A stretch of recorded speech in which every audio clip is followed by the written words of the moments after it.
kayaknya nih emang kalaupun ini udah nggak diperluin lagi, ini analisa gue ya, udah nggak jadi model seperti ini nih di era ke depan dalam perang asimetris ke depan, misalnya Al Zaitun dan NII-nya udah nggak diperlukan lagi, ya makanya mungkin sekarang jadinya seperti itu ya, seperti dihajar oleh masyarakat, oleh entah bahkan Pak Jokowi sendiri kemarin juga sampai memanggil Pak Muldoko dan menanyakan soal itu gitu ya. Artinya, nih jangan-jangan Al Zaitun udah mulai ditinggalkan juga oleh para pembuatnya. Ya kan udah banyak juga kan disinyalir ini memang sengaja dibiarkan, dipelihara. Nah kalau mau terpelihara dengan baik gitu ya, udah banyak kejanggalan-kejanggalan, udah banyak korban-korban dari dulu, kenapa nggak diselesaikan? Harusnya diselesaikan kan, dari kementerian. Oh ya, gitu. Balik lagi ke soal wali santri. Kayaknya baru kamu yang berani ngomong, ex wali santri, sorry. Karena saya udah dapat informasi langsung sama orang terdekatnya. Dan kamu ngelawan korban. Dulu kan, kamu cerita kan, kamu ngelawan. Ya, Panji itu harus dilawan, harus dilawan. Ampun deh. Ya, banyak kezoliman misalnya tes COVID ya, antigen. Oh. Itu kami ngalamin sendiri. Bismillahirrahmanirrahim. Assalamualaikum warahmatullahi wabarakatuh. Teman-teman, ini siang panas banget dan gue lagi sama Kak Leni Siregar. Sebenarnya udah beberapa kali ada di channel gue dan di channel-channel WeWatch ya, kita sama-sama di WeWatch. Halo Kak, ya nggak apa-apa sini Kak. Ini sorry lagi. Ini tempat nih, kafe apa namanya Kak? Kantin PSG. Kantin PSG. Nah, ini enak banget teman-teman. Di sini ada steak dan steaknya itu semua harganya harga mahasiswa. Makasih ya Mbak. Makasih. Steaknya, wah keren ya steaknya. Oke teman-teman. Nah, jadi hari ini tuh gue rada deg-degan karena tadi Kak Leni ini orasi di demonya tadi FPI apa 212 gitu ya, pokoknya FPI lah yang kelihatan gambarnya, sempat orasi di FPI, di demonya FPI tentang Pondok Pesantren Al Zaitun yang lagi viral. Tapi relevan sekali dan sangat kredibel karena Kak Leni ini adalah ex wali santri di pesantren Al Zaitun yang juga ikut banyak mengkritik orang yang lagi viral saat ini, pendiri atau pimpinan Ponpes Al Zaitun, yaitu Panji Gumilang. Kali ini apa kabar? Baik. Kok kita kayak baru kenal ya? Padahal teman gue teman-teman. Makanya lucu, itu teman gue sebenarnya. Jadi tadi ngeri banget karena kali ini cerita banyak banget. Kali ini kagok ya. Kali ini cerita banyak banget tentang pengalamannya menjadi wali santri di sana karena dua anaknya pernah disekolahkan di sana, dipercayakan disekolahkan di sana dan justru kecewa sehingga dia mencabut semua anak-anak, menarik semua anak-anaknya dari sana, teman-teman. Nah, ini emang lagi rame, tapi ini sangat penting untuk kita ketahui karena ini kayaknya ya ada sesuatu yang bisa kita tekankan, yaitu jangan sampai ketika Al Zaitun ini misalnya nanti ditutup oleh pemerintah, itu asetnya itu lari ke tangan yang tidak bertanggung jawab. Karena asetnya itu gede banget dan secara banyak hal-hal yang baik dari pesantren Al Zaitun, misalnya asetnya yang luas dan banyak, juga sistem pendidikannya, terus ada macam-macam peternakan, pertanian, dan itu sangat bagus untuk ketahanan pangan ke depan. Nah, dengan carut-marut terkait dengan Al Zaitun pada hari-hari belakangan ini, kita berharap sebenarnya supaya itu tidak jatuh ke tangan yang tidak pro kepada rakyat, pada Islam. Nah, kalau ini ngobrol sama aktivis Islam seperti ini, itu ya. Tadi kamu marah-marah, enggak sih? Sebenarnya nggak marah-marah, justru tadi dari banyak orasi di depan Kemenak, demonya FPI itu, menurut gua ini orasi yang paling layak untuk jadi berita ya, dari sisi jurnalistik dan dari sisi YouTuber misalnya, karena itu cerita soal fakta, testimoni dan pengalaman. Misalnya cerita anaknya dulu di sana dikasih makan gandum, roti gandum. Kemudian ada satu lagi harus bayar sejadah yang senilai 1,5 juta. Nah, harganya 1,5 juta, harus membayar sejadah seharga 1,5 juta, padahal kalau beli di pasar itu mungkin cuma 250.000. Iya, kisaran segitu. Segitu ya. Jadi, dan ada hal lagi yang lebih penting tadi, rada-rada ngeri sedap ya, bahwa Pak Panji Gumilang ini misalnya ada dugaan melakukan tindakan pelecehan seksual kepada seseorang yang bernama Kak, depannya Kak, tapi tadi langsung aja kita sebut aja Kartini. Dan Kartini ini punya suami, almarhum, suaminya udah meninggal, namanya Rukial Basri. Rukial Basri. Dan almarhum Rukial Biasa dipanggil Basri, Pak Beni.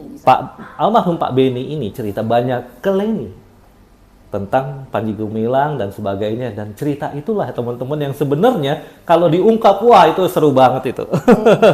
Tapi kita rada ngeri-ngeri juga ya mengungkap ya. Ya, gitu deh. Jadi teman-teman lihat di sini, di atas sini ada link orasinya Leni tadi siang, itu keren banget. Dan lu berani banget sih. Ya ini tuh udah terpendam sekian tahun ya sebenarnya, karena ini benar-benar harus diungkap gitu. Ini keganjilan dari sosok Syekh itu ya. Oh, panggilnya Syekh ya? Iya, di sana di komunitas sana dipanggil Syekh. Gitu, karena memang ya udah pantas juga dibilang nggak sembuh-sembuh gitu. Itu saya meminjam istilah dari Pak Imam Supriyanto, nggak sembuh-sembuh. Sampai kemarin yang terakhir sholat itu juga menghadirkan Umi ya, istrinya beliau itu yang di saf depan. Iya, di saf depan gitu kan. Kemudian ada penganut agama lain juga di dalam ruangan sholat. Ya, itu Pak Robin Simanulang itu yang setahu saya itu di tim redaksi Berita Indonesia dan majalah Al Zaitun. Oke. Udah lama. Nah, itu juga kan nggak semestinya ada di saf sholat gitu ya. Gitu. Kamu tahu banget karena kamu dulu lingkungannya di sana ya? Iyalah, sempat di sana. Iya, teman-teman yang ngerti pasti cukup tahu setelah jadi wali santri gitu kan. Kalau dari luar itu nggak akan bisa banyak tahu gitu. Jadi setelah masuk ke dalam sana tuh ya begitu masuk juga udah banyak hal-hal yang ya misalnya bersifat otoriter juga gitu. Jangan-jangan ya. Nggak kamu bisa menerima masukan-masukan dari wali santri juga. Padahal itu untuk kebaikan santri gitu. Contohnya begitu. Misalnya waktu mengusulkan ada kantin kecil lah yang di dekat asrama gitu kan, supaya anak-anak ini tetap bisa terpenuhi lah kebutuhan makannya gitu pada saat jam istirahat sekolah gitu. Tapi ini kan nggak ada. Makanya saya kepikiran untuk mengusulkan itu gitu. Ada dong dibuatkan kantin kecil di asramanya, karena jalan dari asrama ke kantin yang pusat itu begitu jauh. Sedangkan belanja ke kantin pusat itu nggak diperbolehkan. Ya lazimnya kita anak-anak sekolah gimana sih jam istirahat pasti makan kan. Oke. Jadi itu satu hal kecil. Tapi sebenarnya kalau di luar podcast mungkin atau di luar orasi itu ada cerita-cerita yang ngeri-ngeri sedap terkait dengan si Pak Panji Gumilang ini teman-teman. Jadi kesannya memang kesimpulannya sudah menyimpang dan sudah menyimpang. Tadi Pak Imam katanya ya bahwa udah nggak sembuh-sembuh dan sebagainya. Bahkan almarhum Pak Beni itu kan meninggal ya, meninggalnya juga biru katanya ya. Iya. Biru, aku juga agak gimana ya? Ini kenapa ya ini? Nggak ada sakit, nggak ada apa juga sebelumnya ya, cuman ya nggak enak badan gitu. Ya. Beliau tuh banyak kasih informasi juga sama saya, karena saya memang begitu ada berita tentang pelecehan seksual 2020 ya. Selama beberapa tahun terhadap seseorang itu, saya langsung tabayun. Nah, saya tabayun langsung ke korban, langsung ke suaminya korban. Ya suaminya kan memang baru ya menikahnya dengan korban itu baru. Jadi memang pelecehan itu terjadi sebelum menikah. Jadi tapi si korban mengadu lah sama almarhum ini. Almarhum kemudian menuntut kepada si Pak Panji, Syekh Panji ya. Iya, menyarankan korban ini juga lah, menguatkan semangatnya juga untuk melapor. Iya, nggak maksudnya ya artinya korban juga sebenarnya menuntut ke Pak Panji. Iya, kan dia yang masukin laporan juga. Oh, dia masukin laporan ke Polda Jabar. Iya, didampingi suaminya. Dan jadi ini kita rada-rada ngeri ini mau cerita banyak ya, karena kita banyak ya desas-desus di sana, ada backingan jenderal, ada jadi mungkin ada beberapa analisa, beberapa prediksi, tapi kita tetap harus hati-hati ketika berbicara soal Al Zaitun, teman-teman. Nah, terus mahal ya di sana ya? Ya mahal karena memang harus berinfak juga.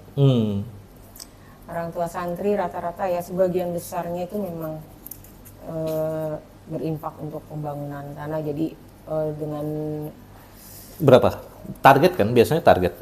ya yang orang dalam sana itu ada 20 juta gitu kan. Ada yang 300. 20 juta itu terhadap seseorang gitu ya. Target untuk yang lainnya itu beda lagi. Sebelumnya memang hanya dihitung karung ya. Oke. Istilahnya tuh karung, misalnya 20 karung atau 40 karung, tapi naik terus untuk setiap acara itu, setiap gelombang itu ada kenaikan yang drastis gitu.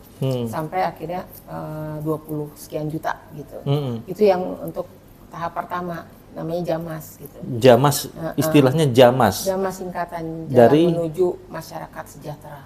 oh Gitu. iya. Tapi ya menurut saya itu ya Modus. kamuflase aja lah. Modus. Karena ngerasa manfaatnya nggak dari Jamas itu personally? Ya, memang pembangunan ada, tapi kan nggak secara transparan juga. Pengeluarannya berapa kita nggak pernah tahu. Oke. Padahal kamu wali santri kan? Wali Yang santri. Bank Infak itu kan? Ya, itu juga Ya, nggak dapat laporannya?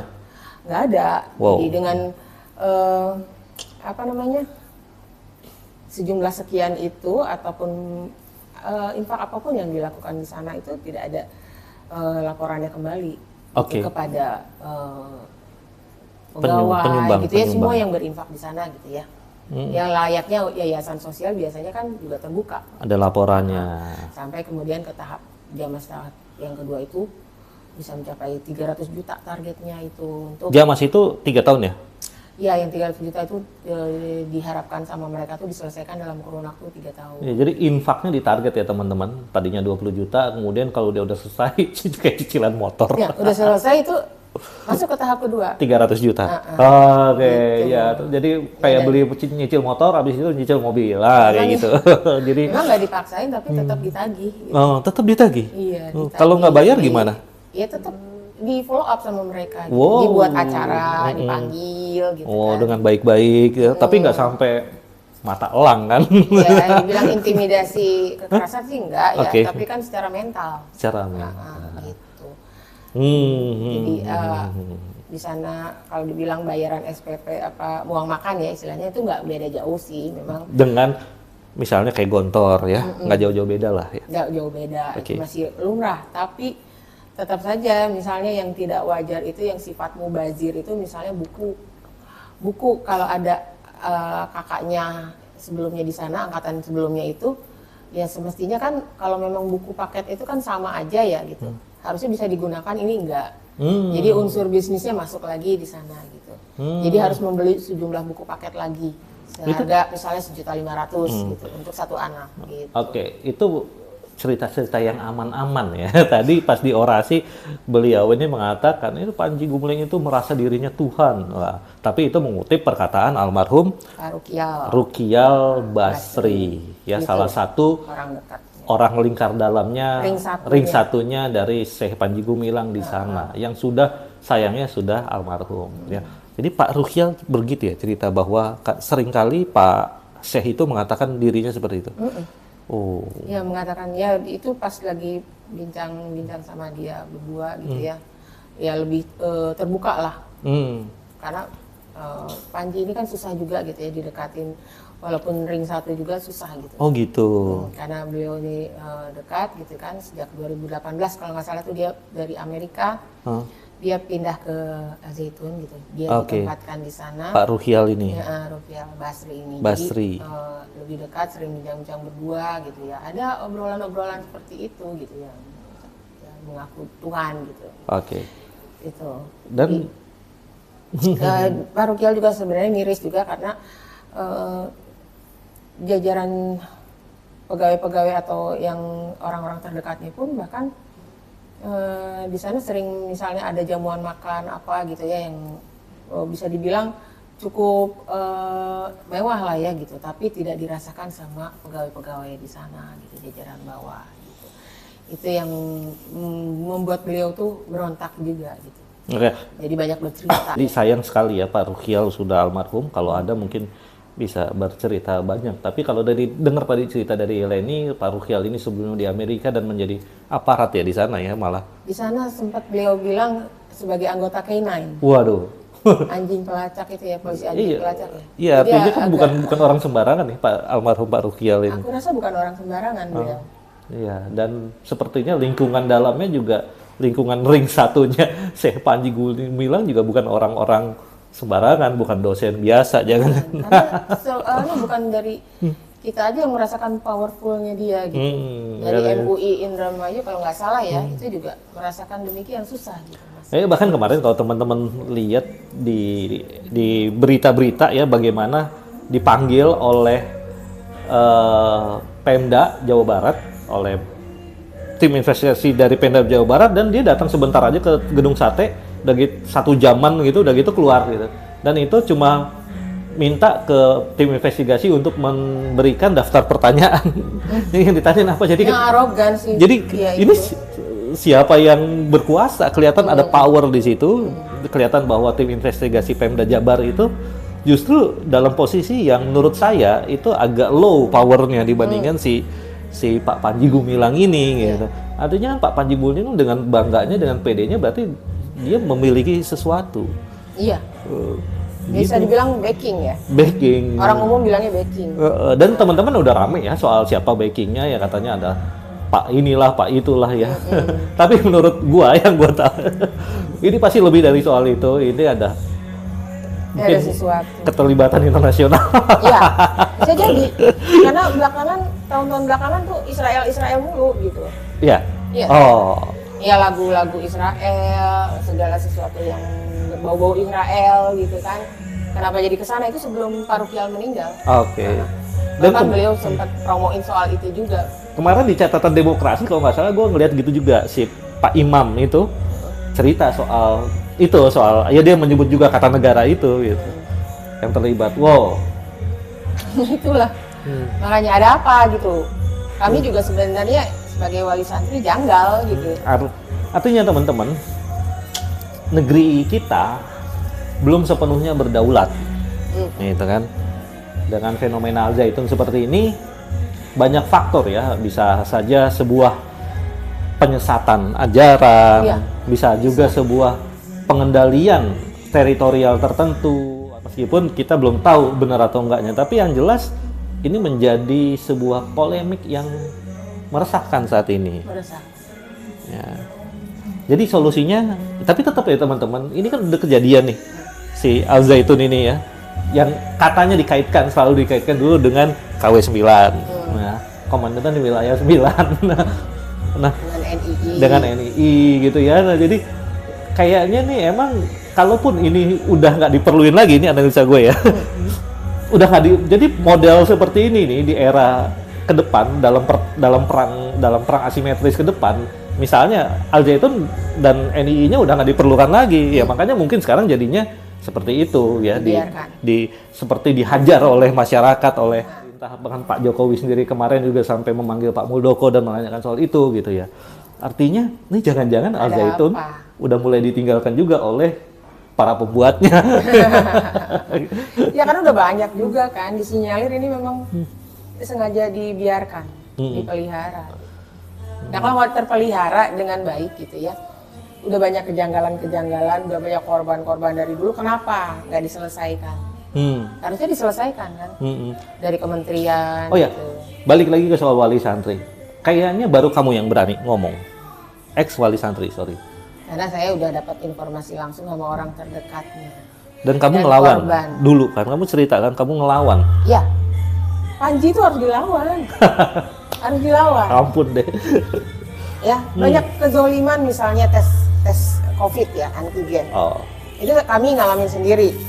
Baru saja jam 7 pagi kami menerima hasil tes antigen di Bandung, di Kimia Farma waktu itu. Tapi di sana seolah tidak diakui gitu. Disuruh tes ulang lagi. Di situ? Begitu datang jam 11 siang, kurang lebih jam 11 siang. Antigen harus kan tes bisa 2 hari? antigen.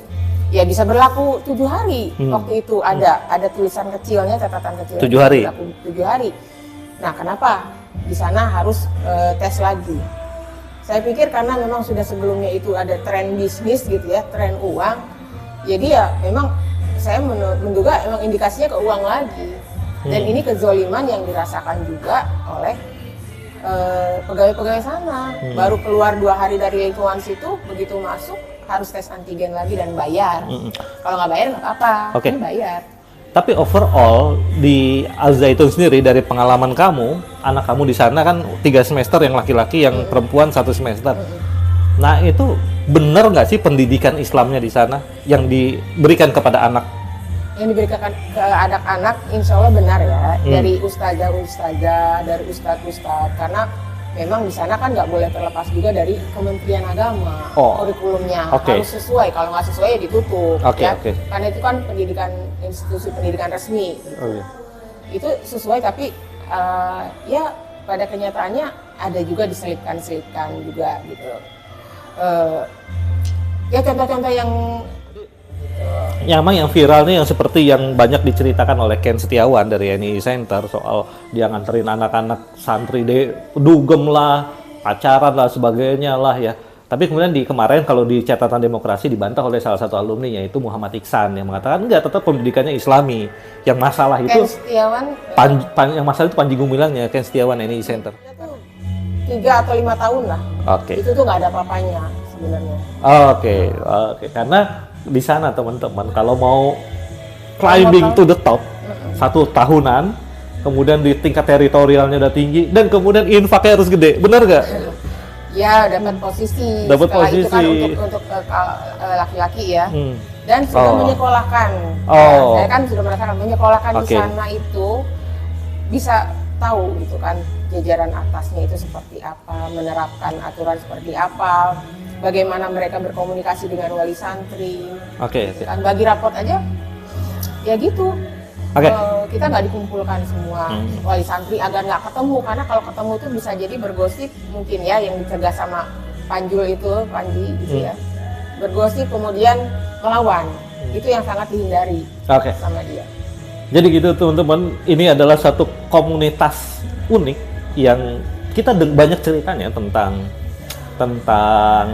Al Zaitun, yang sebelumnya dikaitkan dengan apa yang dibuat oleh Ali Murtopo ya, KW9 itu. Jadi itu pasti ada tujuan-tujuan politik dan tujuan-tujuan intelijen. Iya. Gitu. Jadi jangan terlalu naif. Gitu. Untuk para wali santri jangan terlalu naif. Dan ketika memang kita misalnya punya niat baik ya untuk agama kita, tapi kita juga harus melek politik. Yes. Gitu. Wali santri, ini time for you untuk ex wali santri dan wali santri untuk save your children ya, mungkin ya. Ya sebenarnya kita sangat menghormati Syekh Panji Gumilang, kita yakin beliau adalah orang yang baik.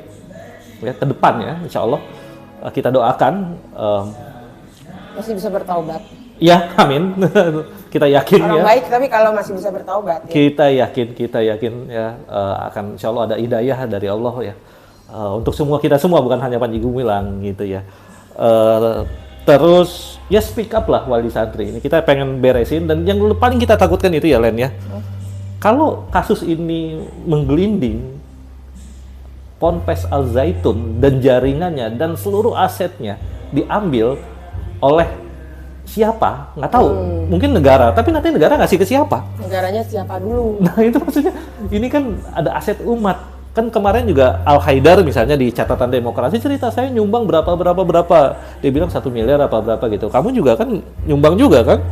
Ya, ada berkontribusi juga. Dan banyak teman-teman wali santri yang lain juga nyumbang, itu kan karena simpati kita lah dengan terlihat seperti niat baik untuk Indonesia gitu. Karena kan kami ya sangat nasionalis ya sebenarnya. Betul. Untuk pembangunan bangsa ini memang bagus program ketahanan pangan gitu kan, apalagi sekarang relevan nih, bakalan terjadi krisis pangan konon gitu ya, program dari global sana memang menunjang untuk ketahanan pangan. Pertaniannya bagus, yang baik ya tidak bisa kita pungkiri, dan itu yang harus kita pertahankan, bahkan kita perbaiki aja manajemennya, sistemnya. Ganti yayasannya, ganti pengurusnya, terserah. Menurut gue sih ya gitu. Yang udah kolot-kolot itu diganti. Ya, karena Pak Abdul Halim, Pak Abdul Sabit itu tuh udah nggak layak gitu. Karena udah usia juga, bukannya nggak layak, karena udah layak dari segi usia, maksudnya udah layaknya istirahat. Kasihan kalau masih harus kerja. Iya. Gitu. Capek karena mikirin sebesar itu ya. Jadi teman-teman, ribuan kan santrinya. Lagi-lagi yang kita pikirin adalah Al Zaitun itu pasti bermanfaat untuk rakyat Indonesia ke depan. Kalau dikelola dengan baik, dengan itikat baik, tidak ada unsur-unsur selipan, susupan atau pesanan dari siapapun gitu. Jadi kalau emang Al Zaitun itu adalah sebuah proyek intelijen di masa lalu dan sekarang udah mulai mau ditinggalin, tinggalkanlah dengan baik. Ayo kita ambil masyarakat civil society dan kita benerin. Nah, Dibenahi, gitu. dibenahi. Karena yang namanya bangunan-bangunan itu nggak berdosa kan. Yes. Ya, itu juga harus kita syukuri, namanya sudah ada harus disyukuri. Dan ada karyawan di sana yang Ya, harus digaji. Betul. Ya, kalau dibilang mau tutup itu bertanggung jawab lah sama karyawan, sama pegawai, sama keluarganya, sama santri-santrinya gitu. Jadi harus ada solusi juga. Betul. Gitu. Jadi nggak bisa juga dibilang tutup nggak. Nanti kalau tutup diambil sama orang yang nggak pro sama Islam, rugi loh. Apalagi kalau diambil.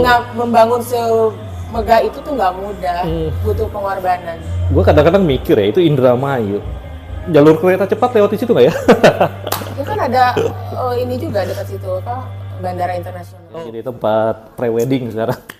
Kertajati. Kertajati. Ya gini ya teman-teman, kalau podcast di kafe tadi gue udah bilang matiin lagunya tapi di setel saya terus, jadi ini kemungkinan konten yang ini nggak bisa dimonet, kena copyright claim. Gak apa-apa, yang penting masyarakat tercerdaskan, insya Allah ya, lainnya. Ini sebenarnya temen gue. Gue minggu tadi panggil dia KE. Oke. Apa ya? Nggak ada lagi ya? Ya itu aja sih pesannya, ya diselesaikan dengan baik lah. Ini pemerintah gitu kan udah lama ini. Jangan dibiarkan. Kasihan karena mereka di sana juga banyak menahan ini ya, konflik batin sama diri. Oke. Wali santrinya. Wali santri. Dan santri-santrinya. Banyak keterpaksaan. Jadi Lucu. berpura-pura bahagia itu nggak enak. Jadi kadang-kala orang mikir, ngapain sih ngurusin hal Al Zaitun itu kan localize gitu ya, udah gitu mungkin yang dirugikan wali santri aja. Jangan salah loh, kalau kita lihat nonton ya, maksudnya ada masalah yang lebih besar, misalnya ancaman kecurangan pemilu, wah, ancaman disintegrasi, ancaman radikalisasi dan sebagainya. Tapi jangan lupa teman-teman, satu masalah itu, apalagi ketika menyangkut human, menyangkut manusia, itu menjadi big problems. Ingat kan film Saving Private Ryan, ngapain capek-capek bertempur untuk menyelamatkan satu orang yang namanya Ryan. Tapi itulah kemanusiaan, satu nyawa, satu hati, itu hati satu aja, nyawa satu aja itu sangat berarti gitu. Oke. Terima kasih ya Len. Yuk, sama-sama. Teman-teman semoga bermanfaat. Billahi taufiq wal hidayah. Wassalamualaikum warahmatullahi wabarakatuh. Waalaikumsalam.